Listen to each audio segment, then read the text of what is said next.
So now that we know what RiskIQ's digital footprint product does and how it builds out the inventory and discovers all of the attack surface that exists online and a bit of how it actually looks like, we actually want to go into reducing organization risk using the tool itself.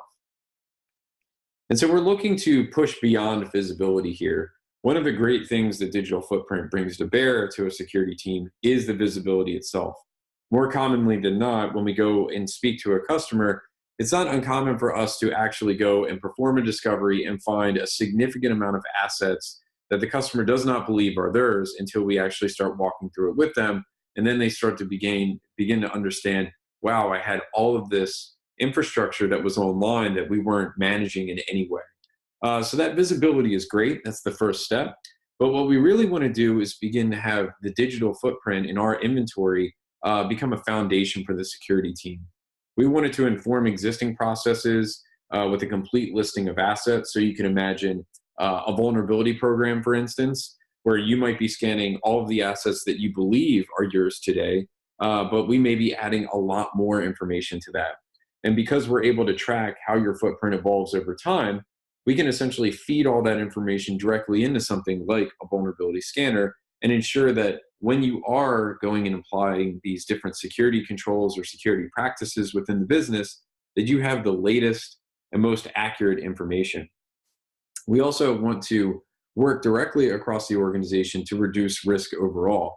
And so we recognize that digital footprint and the value that it brings can benefit multiple parts of the security team, not just one individual group.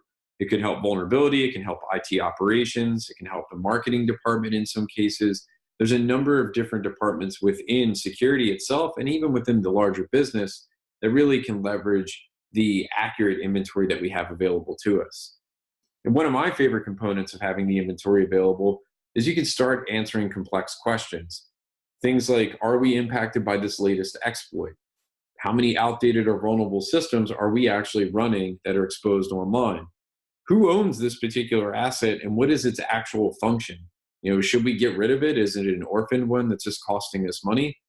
And then last but not least, that proactive element, you can stay abreast to changes that happen in your footprint. You'll receive alerts on new infrastructure, suspicious or malicious activity as it occurs, and you'll be able to action that appropriately.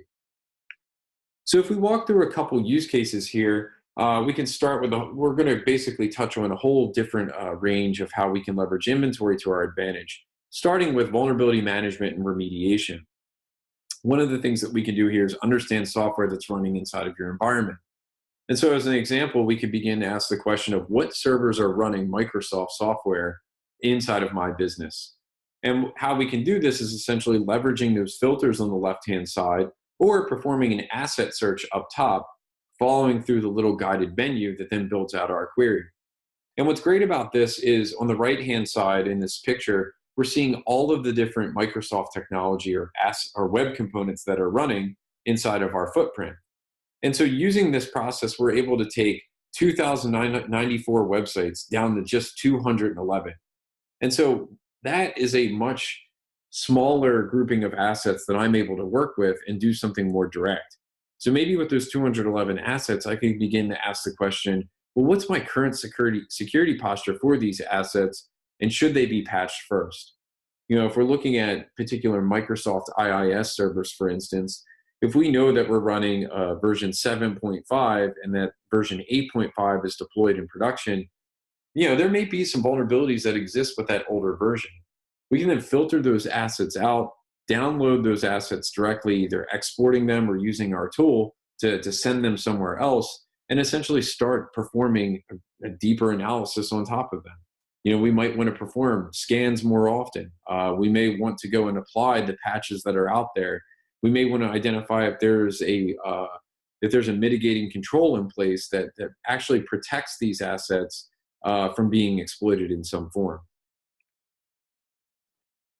The next use case here on the vulnerability management remediation is understanding vulnerabilities related to a specific framework that may exist. So in the previous example, we were just looking for the presence of Microsoft, but in some cases, you might be running a web-based framework, let's say like PHP 5.2.6, and you may want to actually upgrade that first because there's a number of different CVEs exploits that are available against this particular version of PHP.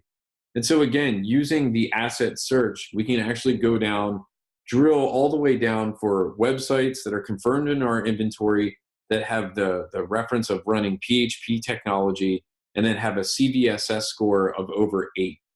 And so the way in which we're able to derive these CVEs and then thus the CVSS score is by looking at the component makeup of the technology that we're looking at here. So we're scanning the website and all the details associated with it, and then we're also probing various ports and frameworks on top of the server technology itself. Using that information, we essentially represent that inside of our tool, and then users can then run these filters and then have a more informed decision. Now, we're not a vulnerability scanning company, and so we're not going to be doing a deep probe on these individual assets. But you can imagine if you're dealing with a case where you maybe have 50,000 assets that are internet facing, being able to whittle that down to just a few hundred or even just a handful of them, even if there are mitigating controls in place, is much better than having to perform a set of vulnerability scans across all 50,000. Another use case that we have here is malware detection. And so what we're looking at here is a case where the Equifax website was essentially compromised through a third-party inject that was taking place. And what we're going to see here is we're going to visit this non-malicious website. And what happens is right after we visit it, we're then redirected through a series of websites, and then we're delivered a potential malicious flash download.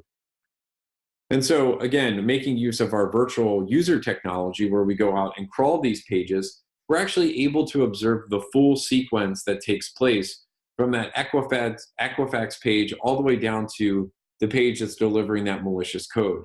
And so because we've already built out your inventory and our virtual users are scanning it on a routine basis, we're able to identify cases like this, in the case of Equifax, where something suspicious happened that we had never seen before, and a bunch of websites were referenced that were not necessarily part of their digital footprint.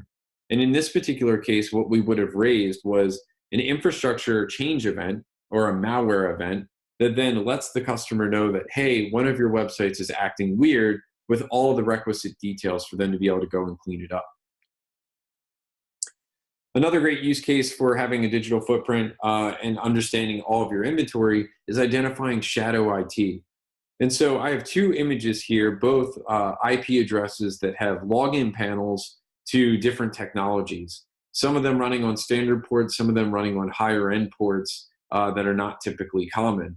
And so using our inventory, what we're able to do is discover assets that are running on specific services or running services on uncommon ports. We're able to associate all that information inside of the inventory.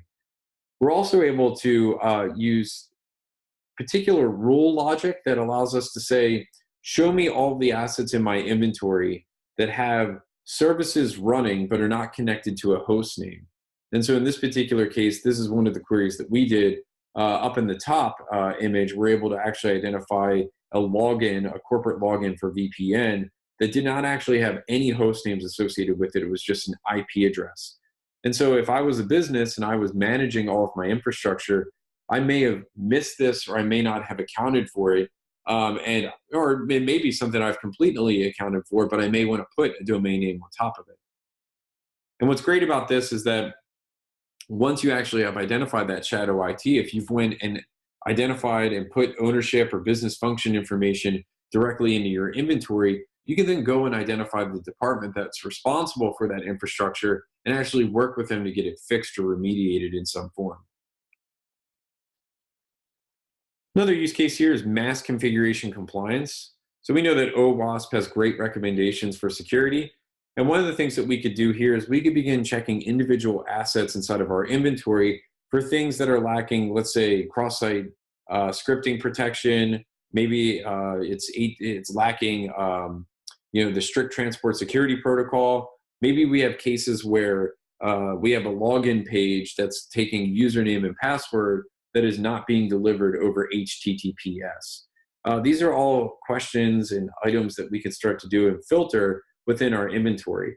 And what's great about changes like this is that they're very simple. They don't necessarily warrant a code change or working with engineering. And instead, we can essentially just change the way that the server is slightly configured, and that'll protect most modern browsers from vulnerabilities that come up. These are pretty common things that are just easy to take care of. And while they may not completely mitigate risk, they'll mitigate enough risk that you don't have to necessarily worry about those assets as much. Another good example here on the mass configuration compliance is very similar to the Equifax example that I mentioned earlier, a third party impact to your organization. And so what we actually have here is a case where Marketo, a company that typically provides marketing-based services, actually forgot to renew their domain name. And as a result, their domain name essentially got parked on a hosting provider. Now, what ended up occurring in this particular case was anyone who was using Marketo or referencing their website inside of the infrastructure all of a sudden could not resolve the infrastructure. And so what was occurring was extremely slow load times on websites and certain things timing out. And so in the case of this, having all of your inventory mapped out inside of RiskIQ's digital footprint, if there is some sort of third party that's impacted, either they forgot to register their domain name or maybe they're serving up malware, you can quickly identify all of the assets inside of your footprint that are running that particular technology and understand how much it's going to impact you. This allows you to then go and choose your appropriate response. Do we want to remove Marketo from all of our web pages? Do we want to put it in a backup solution? Do we want to send an email out to our customers, letting them know that we're running and suffering from this impact as well? Having that flexibility is immensely valuable and extremely useful. One of the final use cases here is just delegating ownership. And so a compliance team needs to understand the risk for the organization and ensure that the owner fixes the issues. And so what's great about this is that you may have a massive digital footprint. You may have 50,000 assets. And what you can do with the inventory is essentially assign ownership out to a particular asset. You can tag it based on department, based on its function. And then you can do essentially organizing all of that information makes it easy so that when you start to answer some of these questions in the future, you can identify who exactly runs that particular asset, who's responsible for it, and you can put in the workflow in place that continuously reminds them that they need to go and handle this asset or take care of it to remediate the risk, so that you don't have to go and bug them for you. So the machine essentially, RiskIQ's digital footprint product is able to go out and essentially nag the appropriate team members and constantly check to see if the security issue has been resolved. And if not, it'll just make sure that that person's aware of that.